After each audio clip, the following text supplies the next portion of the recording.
Halo guys, para mahasiswaku semua. Sampailah kita pada materi pamungkas di dalam kuliah Matematika Diskrit, yaitu kompleksitas algoritma. Sengaja materi ini ditaruh pada bagian akhir, dengan harapan Anda sudah mengenal dan sudah mempelajari berbagai algoritma yang juga diambil pada mata kuliah algoritma dan struktur data pada semester ini. Berbekal pengetahuan algoritma yang sudah Anda peroleh, maka kita akan menganalisis efisiensi algoritma di dalam materi kompleksitas algoritma. Saya ucapkan selamat belajar dan selamat menyaksikan. Apa ini? Nah, sebuah potongan algoritma. Anda tentu sudah banyak mempelajari algoritma. Tentu juga Anda sudah memprogram algoritma tersebut ke dalam bahasa pemrograman. Algoritma adalah langkah-langkah untuk menyelesaikan sebuah persoalan. Persoalan tersebut dituliskan langkah-langkah penyelesaiannya dalam sebuah algoritma. Tentu saja sebuah algoritma tidak saja harus benar, yaitu sesuai dengan spesifikasi persoalannya. Tetapi ia juga harus mangkus atau efisien. Algoritma yang bagus adalah algoritma yang mangkus. Kemangkusan algoritma diukur dari waktu yang diperlukan untuk menjalankan algoritma tersebut dan ruang memori yang dibutuhkan oleh algoritma tersebut. Algoritma yang mangkus ialah algoritma yang meminimumkan kebutuhan waktu dan ruang memorinya. Kebutuhan waktu dan ruang memori suatu algoritma bergantung pada ukuran masukannya. Ukuran masukan ini menyatakan ukuran data yang diproses oleh algoritma. Misalnya di dalam algoritma pengurutan, masukannya adalah sekumpulan elemen yang dinyatakan di dalam sebuah larik atau array. Ukuran larik menyatakan ukuran masukan yang diproses oleh algoritma pengurutan. Kemangkusan algoritma dapat digunakan untuk menilai algoritma yang bagus dari sejumlah algoritma penyelesaian persoalan. Sebab sebuah persoalan tentu dapat memiliki banyak algoritma penyelesaian. Contohnya saja adalah persoalan pengurutan. Persoalan pengurutan ini adalah persoalan yang kaya dengan algoritma. Sudah terdapat puluhan algoritma untuk mengurutkan elemen. Tentu yang sudah Anda kenal adalah algoritma selection sort, insertion sort, dan bubble sort.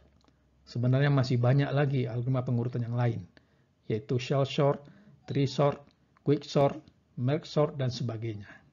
Nah, karena banyak sekali algoritma untuk persoalan pengurutan, tentu kita bertanya-tanya, algoritma mana yang paling bagus? Nah, untuk menilai apakah sebuah algoritma tersebut lebih bagus dari algoritma yang lain, maka kita perlu mengukur kemangkusan algoritma. Mengapa kita memerlukan algoritma yang mangkus? Perhatikan grafik di bawah ini. Grafik ini memperlihatkan hubungan antara ukuran masukan yang diproses oleh suatu algoritma dengan waktu komputasi yang dibutuhkan oleh algoritma tersebut dalam memproses masukan. Waktu komputasi diukur dalam satuan detik. Misalkan ada sebuah persoalan yang diselesaikan dengan sebuah algoritma yang waktu komputasinya adalah dalam order eksponensial. Misalkan waktu komputasinya adalah 2 pangkat n. Kemudian algoritma tersebut kita program, lalu programnya kita jalankan pada sebuah komputer yang kecepatan prosesornya adalah 10 pangkat min 4. Berarti untuk ukuran masukan sebesar n, komputer menjalankan program dalam waktu selama 10 pangkat min 4 kali 2 pangkat n. Mari kita lihat, ketika n-nya sama dengan 10, komputer menjalankan program ya, dalam waktu kira-kira 10 detik. Namun ketika n-nya bertambah, misalnya n20, ini komputer menjalankan program dalam waktu lebih dari 1 menit. Ketika n-nya 25, ini hampir 1 jam. Ketika n-nya 30, ini sudah hampir 1 hari. Ketika n-nya 35, ini mungkin berhari-hari. Nah, kita berpikir, kita ganti komputernya dengan komputer baru yang prosesornya 100 kali lebih cepat. Jadi kita beli sebuah komputer kedua yang kecepatan prosesornya adalah 10 pangkat min 6. Lalu kita jalankan program yang sama. Ternyata hasilnya tidaklah berkurang signifikan waktu kebutuhan komputasinya. Misalnya ketika n-nya sama dengan 35, dengan komputer yang kedua, program tersebut dijalankan dalam waktu lebih dari 1 hari. Dibandingkan dengan komputer pertama yang berhari-hari. Ketika n-nya 40, dengan komputer yang kedua ini ini kira-kira berapa hari, tetapi dengan komputer yang pertama mungkin lebih dari seminggu. Ternyata perbaikannya tidaklah signifikan. Kemudian kita berpikir, mungkin yang perlu kita ganti bukan komputernya, tetapi algoritmanya. Nah, kemudian kita menemukan algoritma yang kedua yang kebutuhan waktunya untuk persoalan tersebut adalah sebanding dengan fungsi polinomial. Misalkan kebutuhan waktunya dalam orde kubik, yaitu n pangkat 3. Kemudian programnya kita buat, lalu kita jalankan pada komputer yang kecepatan prosesornya 10 pangkat min 4. Maka kebutuhan waktunya adalah 10 pangkat min 4 kali n pangkat 3. Nah, di sini terdapat pengurangan signifikan ya dari kebutuhan waktu komputasinya. Ketika n-nya sama dengan 40, maka programnya dijalankan dalam waktu ya kira-kira ya di atas 1 menit. Bandingkan dengan algoritma yang pertama yang eksponensial, kebutuhan waktunya ini adalah berhari-hari. Nah, komputer kedua yang kita beli yang 100 kali lebih cepat, ini juga tidak mubazir. Karena kalau kita jalankan program pada komputer kedua ini, kebutuhan waktunya juga berkurang. Nah, jadi apa moral dari cerita ini? Untuk mendapatkan waktu komputasi yang sedikit, maka yang perlu kita ganti bukanlah komputernya, tetapi kita perlu ganti algoritmanya, yaitu kita menggunakan algoritma yang lebih mangkus. Bagaimana cara mengukur kebutuhan waktu algoritma? Apakah dengan cara menjalankan programnya pada sebuah komputer, lalu menghitung berapa detik waktu yang dibutuhkan oleh program tersebut untuk memproses suatu data masukan? Ternyata menghitung kebutuhan waktu algoritma dengan mengukur waktu eksekusi realnya dalam 1 detik ketika program dijalankan oleh komputer bukanlah cara yang tepat dalam menghitung kebutuhan waktu algoritma. Alasannya ada 2. Pertama, setiap komputer dengan arsitektur yang berbeda memiliki bahasa mesin yang berbeda pula. Nah, kita sudah mengetahui bahwa program dalam bahasa mesin adalah program yang langsung dieksekusi oleh komputer. Komputer desktop atau PC misalnya, ini berbeda arsitekturnya dengan komputer Apple Macintosh, sehingga berbeda pula bahasa mesinnya. Begitu juga komputer pada smartphone, ini berbeda arsitekturnya dengan komputer laptop. Nah, karena bahasa mesin antara setiap komputer berbeda, maka waktu komputasi sistem operasi antara satu komputer dengan komputer lainnya jelas tidak sama. Sehingga kita tidak relevan untuk membandingkan antara satu komputer dengan komputer lainnya. Yang kedua, kalau algoritma tersebut kita kodekan ke dalam suatu bahasa pemrograman, maka antara suatu bahasa pemrograman dengan bahasa pemrograman lainnya memiliki compiler yang berbeda-beda atau interpreter yang berbeda-beda. Nah, compiler bahasa pemrograman yang berbeda akan menghasilkan kode bahasa mesin yang berbeda pula. Kode bahasa mesin program dalam bahasa C ini berbeda dengan kode mesin program dalam bahasa Java atau Python misalnya. Nah, karena kode mesinnya berbeda, maka waktu komputasi sistem operasi antara suatu compiler dengan compiler bahasa pemrograman ini jelas tidak sama. Oleh karena itu kita membutuhkan sebuah model perhitungan kebutuhan waktu yang tidak bergantung pada hardware, yaitu komputer, maupun software, yaitu compiler bahasa pemrograman. Kita membutuhkan sebuah model abstrak pengukuran waktu atau ruang memori algoritma yang harus independen dari pertimbangan mesin atau komputer dan compiler apapun. Besaran yang dipakai untuk menerangkan model abstrak pengukuran waktu atau ruang algoritma dinamakan dengan kompleksitas algoritma. Ada 2 macam kompleksitas algoritma, yaitu kompleksitas waktu atau time complexity dan kompleksitas ruang atau space complexity. Kompleksitas waktu atau disimbolkan dengan Tn diukur dari jumlah tahapan komputasi yang dilakukan di dalam algoritma sebagai fungsi dari ukuran masukannya, yaitu N. Algoritma sebenarnya melakukan suatu komputasi. Nah, kita menghitung berapa banyak tahapan komputasi yang dilakukan di dalam algoritma. Itulah yang menyatakan kompleksitas waktunya. Sedangkan kompleksitas ruang atau Sn diukur dari memori yang digunakan oleh struktur data yang terdapat di dalam algoritma sebagai fungsi dari ukuran masukan, yaitu N. Nah, dengan menggunakan besaran kompleksitas waktu atau kompleksitas ruang algoritma, kita dapat menentukan laju peningkatan waktu atau ruang memori yang diperlukan oleh algoritma dengan meningkatnya ukuran masukan N. Namun, di dalam kuliah ini kita hanya membatasi bahasan pada kompleksitas waktu saja, karena dua alasan. Yang pertama, materi struktur data yang menjadi dasar untuk perhitungan kompleksitas ruang itu berada di luar lingkup mata kuliah matematika diskrit. Dan yang kedua, saat ini memori komputer bukan persoalan yang kritis dibandingkan dengan waktu. Memori komputer saat ini sudah tersedia dalam ukuran yang besar, hingga bergiga-gigabyte. Sehingga persoalan memori ini bukan persoalan yang mendesak ya, dibandingkan dengan waktu eksekusi suatu program. Tadi sudah disebutkan bahwa kompleksitas waktu dan kompleksitas ruang algoritma merupakan fungsi dari ukuran masukannya, yaitu N. Ukuran masukan ini menyatakan banyaknya data yang diproses oleh sebuah algoritma. Misalnya pada algoritma pengurutan elemen-elemen larik atau array, maka ukuran masukan adalah jumlah elemen larik. Jadi kalau mengurutkan 10 elemen larik, maka N sama dengan 10. Begitu juga pada algoritma pencarian atau searching pada 500 elemen larik, maka N-nya sama dengan 500.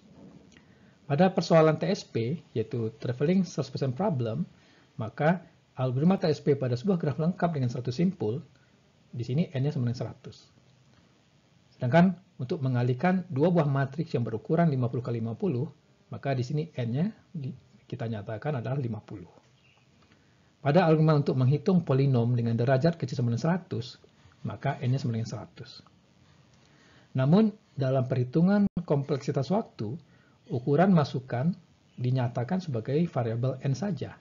Jadi bukan instan suatu nilai seperti 10, 500, 100, dan sebagainya. Sekarang kita bahas bagaimana cara menghitung kompleksitas waktu suatu algoritma. Pekerjaan utama di dalam kompleksitas waktu adalah menghitung atau mencacah jumlah tahapan komputasi di dalam algoritma tersebut.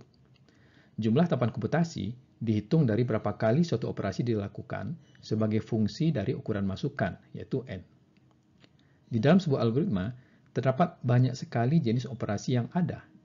Antara lain operasi baca atau tulis, seperti input A, print A, dan sebagainya. Operasi aritmatika, yaitu operasi menggunakan operator tambah, kurang, kali, bagi, div, mod, dan sebagainya. Seperti A tambah B, M kali N, dan sebagainya. Operasi pengisian nilai atau assignment, seperti mengisi nilai 10 ke dalam variabel A. Ya. Operasi perbandingan, seperti membandingkan A lebih kecil dari B, atau K lebih besar atau sama dengan 10, dan sebagainya. Operasi pengaksesan elemen larik, operasi pemanggilan prosedur atau fungsi, dan sebagainya. Idealnya, kita menghitung semua operasi-operasi ini, yaitu menghitung berapa banyak operasi-operasi ini terdapat di dalam algoritma. Namun ini terlalu kompleks untuk kita lakukan. Maka untuk menyederhanakan perhitungan, kita tidak menghitung semua jenis operasi, tetapi kita hanya menghitung jumlah operasi khas atau operasi yang tipikal yang mendasari suatu algoritma. Contoh-contoh operasi yang khas di dalam algoritma ditunjukkan sebagai berikut. Yang pertama adalah di dalam algoritma pencarian atau searching. Operasi yang khas yang terdapat di dalam algoritma pencarian adalah operasi perbandingan. Di dalam algoritma pencarian, kita membandingkan nilai yang dicari dengan elemen-elemen larik. Oleh karena itu, operasi perbandingan dengan elemen larik merupakan operasi yang mendasari algoritma pencarian. Pada algoritma pengurutan, operasi yang khas yang mendasari algoritma pengurutan adalah operasi perbandingan elemen dan operasi pertukaran elemen. Pada algoritma perkalian dua buah matriks A dengan B menghasilkan matriks C, maka operasi yang khas di dalam algoritma perkalian matrik adalah operasi perkalian dan operasi penjumlahan, seperti pada contoh ini. Pada algoritma menghitung nilai sebuah polinom, yaitu polinom Px sama dengan A0 tambah A1x tambah A2x kuadrat, tambah dan seterusnya sampai tambah ANXN, kita menghitung berapa nilai P untuk suatu nilai X tertentu. Nah, dalam menghitung nilai polinom ini, kita melakukan operasi penjumlahan, yaitu tambah ini, dan operasi perkalian, yaitu perpangkatan. Mari kita mulai dengan contoh pertama untuk menghitung kompleksitas waktu algoritma, yaitu algoritma menghitung rata-rata elemen di dalam sebuah larik atau array. Menghitung rata-rata elemen adalah dengan cara menjumlahkan seluruh elemen di dalam larik, lalu dibagi dengan banyaknya elemen. Sebagai contoh, misalnya perhatikan larik ini, rata-ratanya adalah 11 ditambah 9 ditambah 17 ditambah 89 dan seterusnya sampai 99, lalu kita bagi dengan 12, yaitu banyaknya elemen larik. Maka algoritma untuk menghitung rata-rata di dalam larik adalah sebagai berikut. Kita set variabel penjumlah yaitu sum dengan 0. Lalu kita lakukan pengulangan mulai dari 1 sampai n. Kita jumlahkan elemen yang ke i, kita tambahkan dengan sum, ya, lalu menghasilkan nilai sum yang baru. Nah, ini kita lakukan untuk i sama dengan 2, 3, sampai n. Maka rata-ratanya itu adalah sum dibagi n. Nah, kita lihat di sini bahwa operasi yang mendasari algoritma menghitung rata-rata adalah operasi penjumlahan, yaitu sum ditambah ai ini. Nah, kita hitung berapa kali operasi penjumlahan ini dilakukan di dalam algoritma. Itu adalah sebanyak berapa kali loop ini dilakukan. Nah, loop ini dilakukan sebanyak n kali, yaitu dari 1 sampai n. Sehingga banyaknya operasi penjumlahan adalah n. Dengan demikian, maka kompleksitas suatu algoritma adalah Tn sama dengan n.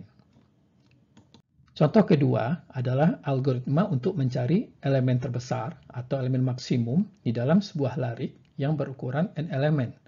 Misalnya kita ambil kembali contoh larik yang berukuran 12 elemen ini, maka elemen terbesarnya adalah diperoleh dengan cara membandingkan mulai dari elemen pertama sampai elemen terakhir. Nah, elemen terbesarnya adalah 99. Algoritmanya adalah sebagai berikut. Misalkan elemen maksimum sementara itu adalah elemen ke-1, yaitu A1. Lalu kita mulai melakukan penelusuran larik mulai dari elemen kedua. While K kecil sama dengan N do, kita bandingkan apakah elemen AK lebih besar dari elemen max sementara tadi. Jika iya, maka elemen maksimumnya adalah AK. Nah, kemudian kita ulangi kembali untuk elemen larik berikutnya, yaitu II plus 1. Nah, di dalam algoritma ini, operasi yang mendasarinya atau operasi yang khas adalah operasi perbandingan elemen, yaitu membandingkan apakah AK lebih besar dari max. Nah, kita hitung berapa kali operasi perbandingan elemen-elemen larik ini dilakukan. Karena di sini elemen pertama dinyatakan sebagai max dan kita mulai melakukan perbandingan mulai dari elemen kedua, maka banyaknya operasi perbandingan di dalam loop while ini adalah sebanyak n dikurang 1. Sehingga kompleksitas waktu mencari elemen terbesar adalah Tn sama dengan n kurang 1. Dihitung berdasarkan banyaknya operasi perbandingan.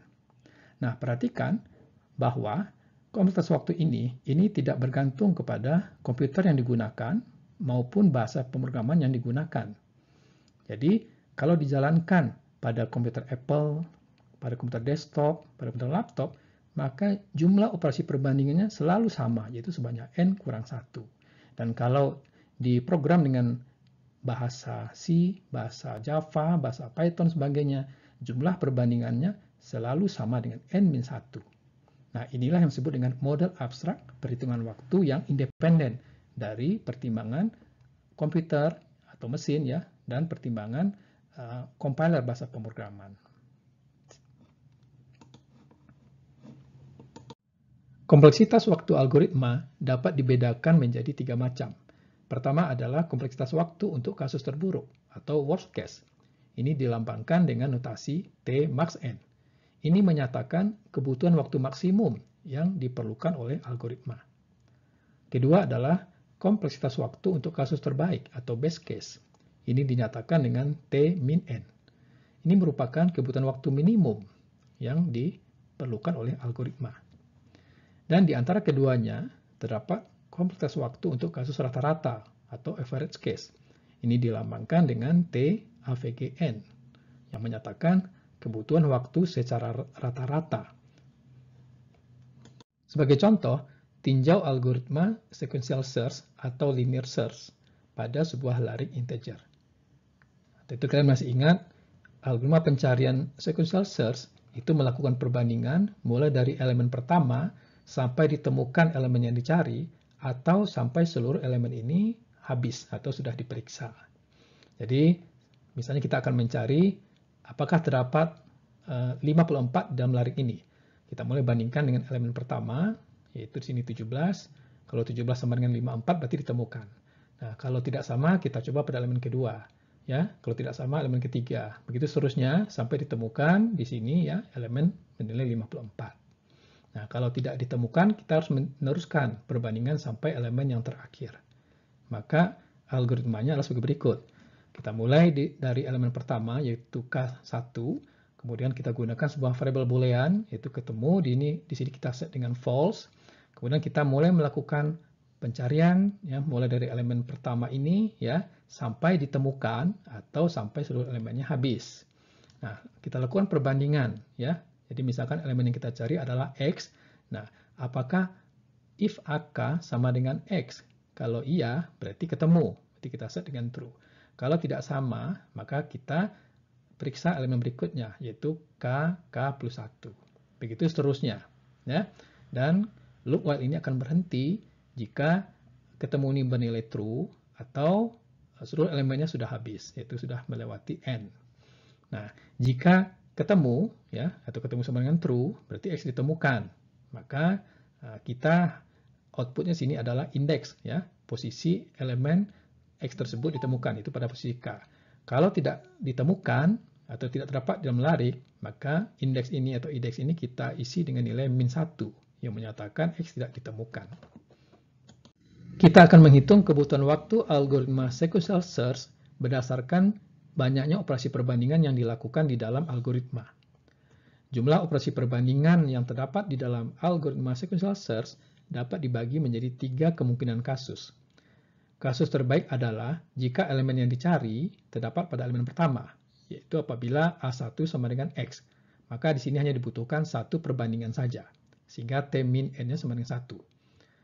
Kasus terburuknya adalah bila elemen yang dicari terdapat pada elemen yang ke N, elemen yang terakhir, yaitu AN sama dengan X, atau X tidak ditemukan. Pada kasus terburuk ini, kita membandingkan seluruh elemen larik mulai dari elemen pertama sampai elemen terakhir. Jadi dibutuhkan N buah perbandingan, sehingga T max N-nya sama dengan N. Nah, untuk menghitung kasus rata-rata, di sini kita hitung rata-rata jumlah operasi perbandingan jika X ditemukan pada posisi ke J. Jadi kalau X ditemukan pada posisi ke-1 dibutuhkan 1 perbandingan, kalau X ditemukan pada posisi kedua dibutuhkan 2 perbandingan, kalau X ditemukan pada posisi ketiga dibutuhkan 3 perbandingan, demikian seterusnya, dan kalau X ditemukan pada posisi ke N berarti ada sebanyak N perbandingan. Sehingga rata-rata jumlah perbandingan adalah 1 tambah 2 tambah 3 sampai tambah N dibagi dengan N, yaitu banyaknya elemen larik. Nah, ini merupakan deret aritmatika yang jumlahnya adalah setengah N kali 1 tambah N. Dibagi dengan N, ini sama dengan N tambah 1/2. Nah, jadi kompleksitas waktu rata-ratanya TAVGN ini sama dengan N ditambah 1/2. Cara lain untuk menghitung kompleksitas waktu rata-rata adalah dengan membuat asumsi bahwa peluang X ditemukan di dalam larik selalu sama untuk setiap elemen, yaitu sebesar 1/n. Jadi peluang AJ sama dengan X sama dengan 1/n. Jika AJ sama dengan X, maka operasi perbandingan yang dilakukan adalah sebanyak J kali. Maka jumlah perbandingan elemen larik secara rata-rata adalah TAVGN sama dengan sigma atau penjumlahan TJ dikali peluang AJ sama dengan X, yaitu TJ dikali 1/n. Ya, 1/n ini bisa kita keluarkan, berarti 1/n sigma dari J sama 1 sampai N TJ. Nah, karena TJ ini sama dengan J, berarti sigma J dari J sama 1 sampai N. Nah, ini merupakan deret aritmatika ya, yang jumlahnya adalah N dikali N plus 1/2. Nah, dikali dengan 1/n, ini sama dengan N plus 1/2. Berikutnya adalah menghitung kompleksitas waktu algoritma pengurutan seleksi atau selection sort. Algoritma pengurutan seleksi didasarkan pada pencarian nilai minimum atau nilai maksimum di dalam larik, kemudian nilai minimum atau nilai maksimum tersebut ditempatkan pada posisi yang tepat. Contohnya pada larik ini, kita ingin mengurutkan elemen-elemennya dari kecil ke besar, berdasarkan pencarian nilai minimum. Jadi, pada pas ke-1, kita cari nilai minimum dari elemen pertama sampai elemen terakhir. Diperoleh nilai minimumnya adalah 1, lalu kita pertukarkan 1 ini dengan 7. Nah, selanjutnya kita cari nilai minimum selanjutnya dari posisi kedua sampai posisi terakhir. kita peroleh nilai minimumnya adalah 2, lalu kita pertukarkan dengan 4. Begitu seterusnya, sampai nanti tersisa hanya 2 elemen saja. Lalu ini kita bandingkan, ya, lalu kita pertukarkan. Nah, ini adalah pas yang ke-6, atau yang ke n-1. Maka, algoritma pengurutan selection sort adalah sebagai berikut. Mulai dari pas yang ke-1, ya, sampai ke n-1, misalkan nilai minimumnya kita simpan di indeks i-min, yaitu kita asumsikan di sini nilai minimumnya adalah elemen yang ke i, ya. Lalu kita mulai melakukan penelusuran dari elemen ke i plus 1 sampai n. Kita bandingkan, jika aj kecil dari ai-min, maka indeks minimumnya adalah j. Nah, ini kemudian kita ulangi lagi, ya, untuk elemen-elemen selanjutnya. Nah, setelah ditemukan elemen minimum, lalu kita pertukarkan elemen minimum tersebut, ya, dengan elemen ai. Begitu seterusnya, dan ini akan dilakukan sebanyak n-1 kali pas. Sekarang kita hitung kompleksitas waktu algoritma pengurutan seleksi berdasarkan jumlah operasi perbandingan dan jumlah operasi pertukaran. Keduanya kita hitung secara terpisah karena ini merupakan dua operasi yang berbeda. Perhatikan bahwa di dalam algoritma pengurutan, operasi khas yang mendasarinya adalah operasi perbandingan dan operasi pertukaran. Jumlah operasi perbandingan elemen-elemen larik, ya, yaitu kita menghitung berapa kali perbandingan AJ, ya, dengan AI-min ini dilakukan di dalam algoritma, yaitu if AJ kecil dari AI-min. Ini berapa kali dilakukan. Nah, ini tergantung, ya, pada berapa kali loop for dan for ini dilakukan. Nah, untuk I yang ke-1, yaitu pada pas yang ke-1, jumlah perbandingan elemen-elemen larik adalah sebanyak n-1 kali. Untuk I sama dengan 2, jumlah perbandingannya adalah sebanyak n-2 kali. Untuk I sama dengan 3, jumlah perbandingan elemen-elemen larik adalah sebanyak n kurang 3. Begitu seterusnya, sehingga untuk yang pas yang terakhir, yaitu untuk I sama dengan n-1, maka jumlah perbandingannya adalah sebanyak 1. Sehingga jumlah seluruh operasi perbandingan elemen-elemen larik adalah Tn sama dengan n kurang 1 ditambah n kurang 2 ditambah begitu seterusnya tambah 2 tambah 1. Dan ini merupakan deret aritmatika yang jumlahnya dapat kita hitung, yaitu n dikali n kurang 1 per 2. Ini merupakan kompleksitas waktu untuk kasus terbaik dan terburuk, karena algoritma selection sort itu tidak bergantung pada apakah data masukannya sudah terurut atau acak, ya. Sedangkan untuk operasi pertukaran itu dilakukan setelah nilai minimumnya ditemukan, kemudian kita lakukan pertukaran dengan elemen pada posisi awal. Nah, operasi pertukaran itu dinyatakan di dalam 3 buah assignment ini, yaitu AI disimpan di temp, kemudian AI-min disimpan di AI, kemudian temp disimpan di AI-min. Nah, ini berapa kali dilakukan? Ini adalah sejumlah pasnya, yaitu pasnya adalah sebanyak n-1, berarti ini akan dilakukan sebanyak n-1 kali. Sehingga jumlah operasi pertukaran di dalam algoritma pengurutan seleksi adalah Tn sama dengan n-1. Ini merupakan jumlah pertukaran untuk semua kasus, baik kasus terbaik maupun kasus terburuk. Jadi, algoritma pengurutan seleksi membutuhkan sebanyak n dikali n kurang 1 per 2 buah operasi perbandingan dan sebanyak n kurang 1 buah operasi pertukaran. Sekarang mari kita bandingkan kompleksitas waktu algoritma pengurutan selection sort dengan algoritma pengurutan lainnya, yaitu bubble sort. Algoritma pengurutan bubble sort didasarkan pada perbandingan dua elemen yang bersebelahan, kemudian dipertukarkan kalau kita ingin mendapatkan suatu urutan yang menaik atau menurun. Perhatikan pada contoh ini, kita memiliki sebuah larik yang berisi 4 buah elemen. Kita ingin mengurutkan larik ini sehingga terurut secara menaik, yaitu dari kecil ke besar. Kita mulai dari elemen pertama, kita bandingkan elemen pertama dengan elemen yang kedua. Nah, karena 3 lebih kecil dari 4, maka kita pertukarkan 3 dengan 4, sehingga menjadi seperti ini. Lalu, kita bandingkan lagi elemen kedua dengan elemen ketiga. Karena 1 lebih kecil dari 4, maka kita pertukarkan 1 dengan 4, sehingga menjadi seperti ini. Kemudian kita bandingkan elemen ketiga dengan elemen keempat. Karena 2 lebih kecil dari 4, maka kita pertukarkan 2 dengan 4, sehingga menjadi seperti ini. Nah, ini adalah 1 kali pas, sehingga elemen terbesar akan terletak paling kanan atau paling ujung. Kemudian kita bandingkan lagi mulai dari awal. Kita bandingkan elemen pertama ini dengan elemen kedua. Ya, nah, 1 lebih kecil dari 3, maka kita pertukarkan. Lalu kita bandingkan 3 dengan 2, ya, karena 2 lebih kecil dari 3, maka kita pertukarkan. Nah, ini adalah pas yang kedua. Begitu seterusnya, sehingga tersisa 2 elemen, ya, yang kemudian dipertukarkan. Dan ini ada sebanyak 3 kali pas, yaitu sebanyak n kurang 1 pas. Jadi, algoritmanya sebagai berikut, ya. Mulai dari pas yang ke n-1 sampai 1, ya, for j dari 1 sampai i, do. Kita bandingkan aj plus 1 dengan aj. Apabila aj plus 1 kecil dari aj, maka kita pertukarkan aj dengan aj plus 1. Jadi ini adalah pertukaran elemen aj dengan aj plus 1. Nah, ini kita ulangi kembali, ya, sampai pada posisi yang ke i. Ya. I-nya dimulai dari n-1 sampai 1. Sekarang kita hitung berapa jumlah operasi perbandingan elemen-elemen larik di dalam algoritma bubble sort. Yaitu kita menghitung berapa kali operasi perbandingan aj dengan aj plus 1 ini dilakukan. Ya, yaitu bagian ini, yaitu if aj plus 1 kecil dari aj. Nah, untuk setiap pas yang ke i, ya, mulai dari i sama dengan n-1, jumlah perbandingan elemen-elemen larik adalah sebanyak n kurang 1 kali. Untuk i sama dengan n-2, jumlah perbandingannya adalah sebanyak n-2 kali. Untuk i sama dengan n-3, jumlah perbandingannya adalah sebanyak n-3 kali. Begitu seterusnya, sehingga untuk i sama dengan 1, jumlah perbandingan elemen-elemen lariknya adalah sebanyak 1 kali.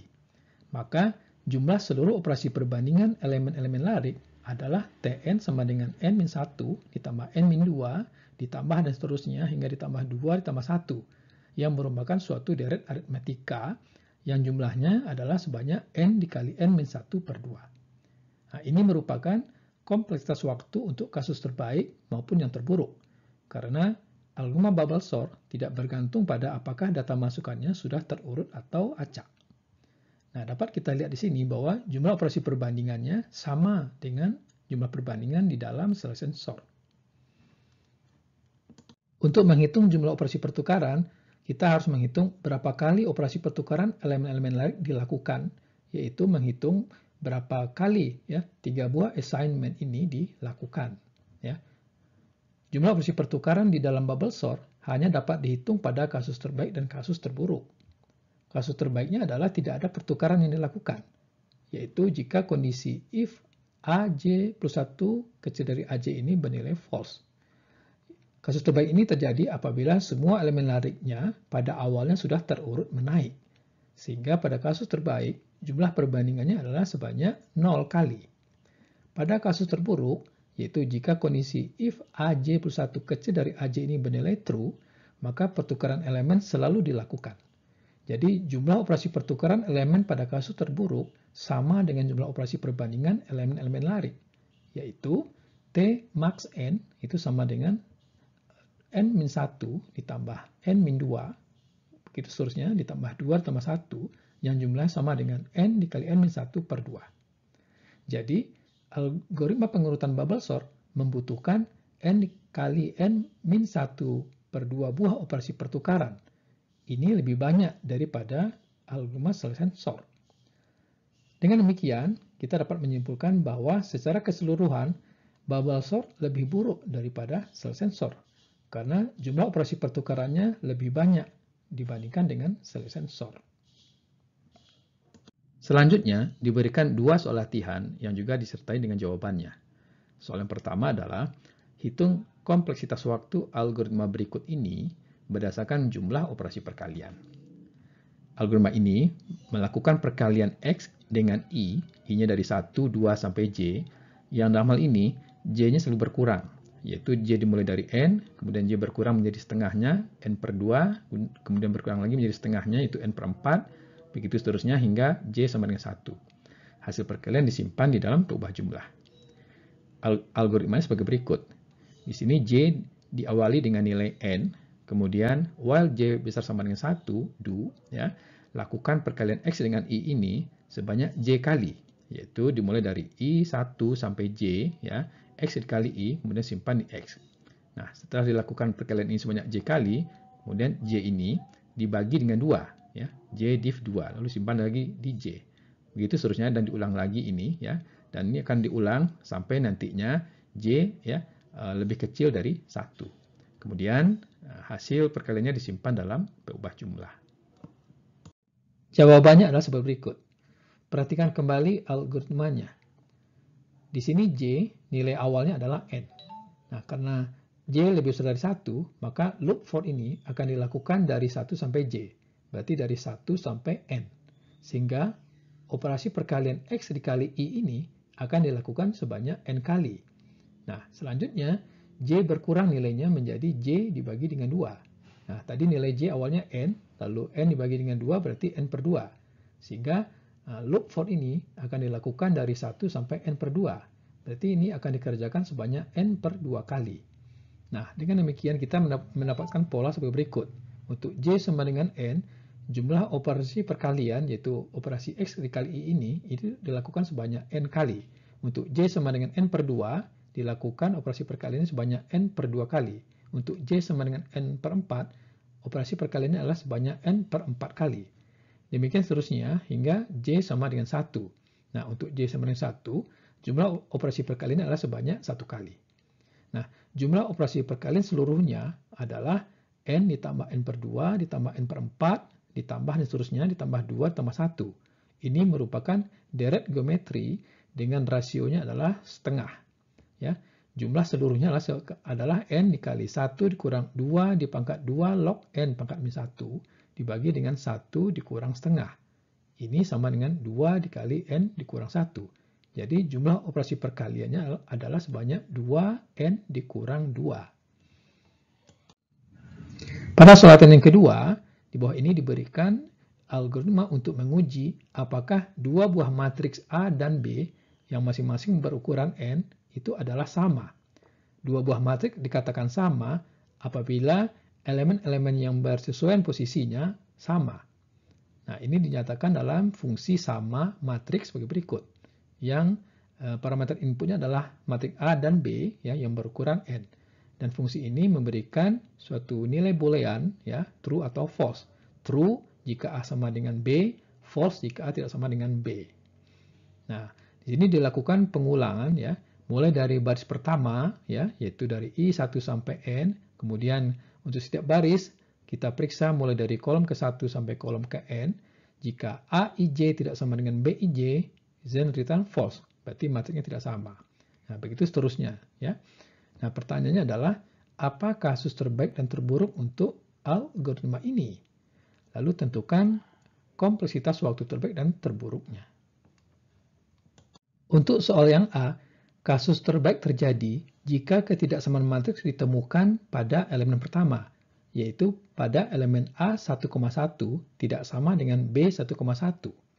Sedangkan kasus terburuknya terjadi jika ketidaksamaan matriks ditemukan pada elemen ujung kanan bawah, yaitu pada elemen A n, n tidak sama dengan B n, n, atau pada kasus matriks A dan B sama, sehingga untuk kedua kasus tersebut ya, seluruh elemen matriksnya dibandingkan semuanya.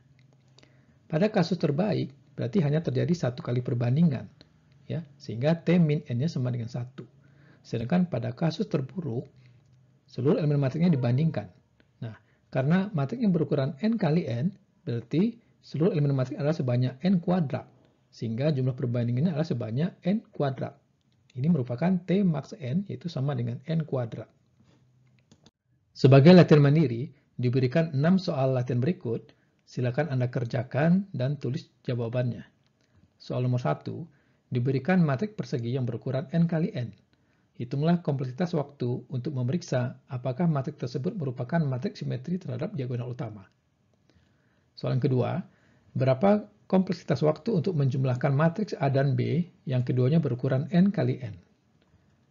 Untuk soal yang ketiga, ulangi kembali soal nomor 2 ini, tetapi untuk perkalian matriks A dan B. Soal nomor 4, tulislah algoritma pengurutan insertion sort. Ya, yaitu salah satu pengurutan selain bubble sort dan selection sort. Algoritma ini mengurutkan elemen-elemen pada larik yang berukuran n elemen. Hitunglah masing-masing Kompleksitas waktu algoritmanya diukur dari jumlah operasi perbandingan dan jumlah operasi pertukaran elemen-elemen lari. Soal yang kelima, berapa kali operasi penjumlahan pada potongan algoritma ini dilakukan? Yaitu berapa kali operasi X tambah 1 ini dikerjakan. Soal yang keenam, algoritma di bawah ini menghitung nilai polinom Px sama dengan A0 ditambah A1X ditambah A2 kali X kuadrat ditambah dan seterusnya ditambah AN dikali X pangkat N.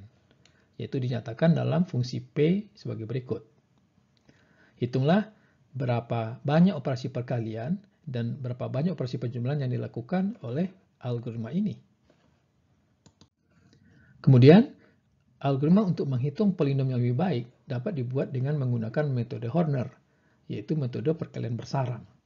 Jadi polinom Px dinyatakan sebagai bentuk A0 ditambah X, kemudian dikali dengan dalam kurung A1 ditambah X, dikali dengan dalam kurung A2 ditambah X, dikali dengan dalam kurung A3 ditambah dan seterusnya, ya, ditambah dengan X, dikali dengan AN-1 ditambah AN dikali X, ya, tutup kurungnya, ya, banyak sampai sini.